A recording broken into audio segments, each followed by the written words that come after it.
Hello everyone, I hope आप सब अच्छे होंगे। आज हम पढ़ेंगे Alamkara theory. Alamkara theory was given by Bhamaha in his book काव्य अलंकारा। जो थ्योरी थी उसको दिया था भामा ने। कौन सी बुक में? अलंकारा बुक में। ठीक है। अलंकारा लिटरेरी मीन्स ऑर्नामेंट यानी कि आभूषण। अलंकारा theory was given by Bhama. अलंकारा जो थ्योरी थी वो भामा ने दी थी। अलंकारा एक काव्य अलंकारा एक बुक के अंदर। अलंकारा को हम क्या कहते हैं? ऑर्नामेंट। इसका लिटरेरी मीनिंग है ये। ठीक है। आभूषण यानी कि अलंकृत करना, अलंकारा। ठीक है। आगे बढ़ते हैं। Alamkara in Indian language are used essentially to enhance the beauty of poetry and music. ये कह रहे हैं कि जो अलंकारा है वो इंडियन लैंग्वेज के अंदर यूज़ किया जाता है एसेंशियली किसके लिए? एनहेंस करने के लिए, किसी भी पोइट की या फिर किसी भी म्यूज़िक की ब्यूटी को एनहेंस करने के लिए। Alamkara in Indian language are used essentially to enhance the beauty of poetry and music. Alamkara is not merely decorative poetry or embellishment in literature.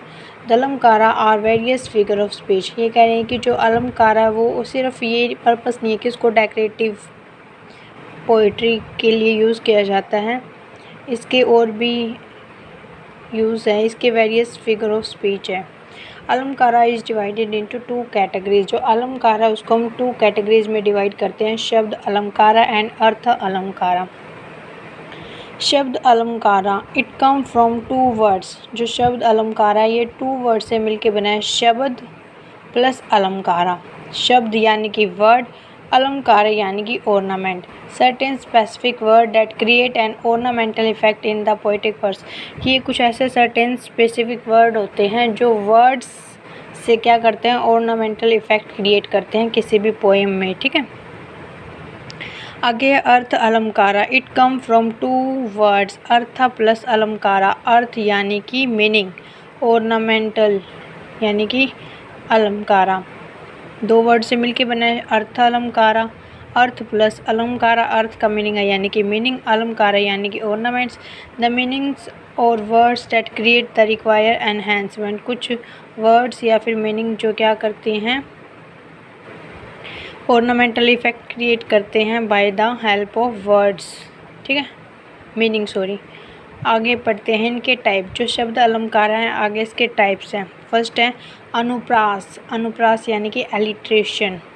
When a constant word repeats serially more than one.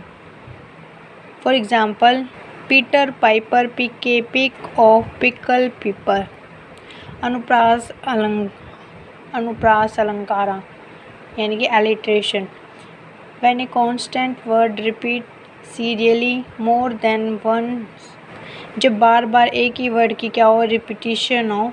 जैसे कि Peter Piper pick of pickle piper. यहाँ पर प P की sound bar बार produce हो रही है, तो यहाँ पे क्या है? अनुप्रास अलंकारा। इसको हम इंग्लिश में कहते हैं एलिट्रेशन।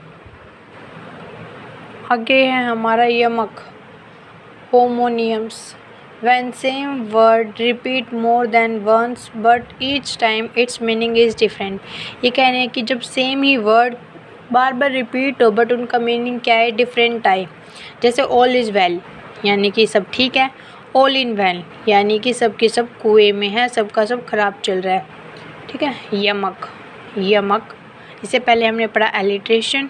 ठीक है, जिसको हम अनुप्रास कहते हैं। श्लेष को हम इंग्लिश में कहते हैं पन। होमोनियम्स यमक को कहते हैं, डिफरेंट मीनिंग सारे जिसका। ठीक है। आगे है श्लेष।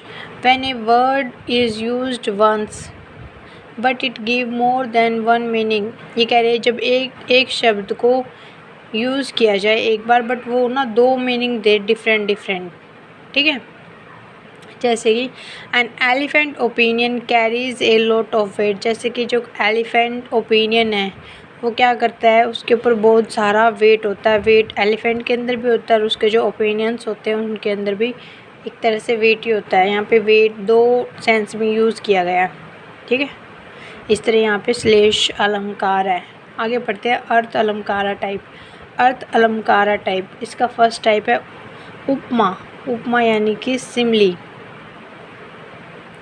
When a person or thing is compared in words with a similar but famous well known person और थिंग, ये कह रहे हैं जब एक पर्सन या फिर थिंग्स का कंपेयर किया जाए कुछ similar word famous well known person के साथ, उसको हम क्या कहते हैं? उपमा। जैसे कि her smile is as bright as the sun, कि उसकी स्माइल इतनी ब्राइट है जितना कि सूर्य है। तो यहाँ पे कौन सा अलंकार हो गया? उपमा अलंकार। आगे पढ़ते हैं रूप का। रूप का यानी कि metaphor. Comparison is made between two different object without using any comparison word, कि किसी दो अलग अलग डिफरेंट वर्ड्स के बीच में, थिंग्स के बीच में, पर्सन के बीच में कंपैरिजन किया जाता है और बिना किसी कंपैरिजन वर्ड के। You have a flower face, कि आपका कैसा फेस है, जैसे कि फ्लावर का फेस हो। तो यहाँ पे क्या कर दिया? कंपैरिजन भी कर दिया और कोई कंपैरिजन का वर्ड भी यूज़ नहीं कर रखा। You have a flower face, इससे हमें कंप्लीट सेंस आ रही है। आगे है विरोधा, ये इसको हम इंग्लिश में कहते हैं oxymoron. Is the combination of two words of opposite meaning, इसमें क्या होता है? कॉम्बिनेशन होता है टू वर्ड्स का जिनका अपोजिट मीनिंग हो, उसको हम विरोधा कहते हैं इन वन एक्सप्रेशन। जैसे कि life is a bitter sweet, कि लाइफ क्या है? बिटर भी है और स्वीट भी है। इसमें क्या है? अपोजिट मीनिंग दे रहे दोनों और इनका कॉम्बिनेशन भी है लाइफ में। तो इस तरह क्या हुआ? विरोधा oxymoron. Thank you so much. I hope आपको कुछ समझ में आया होगा।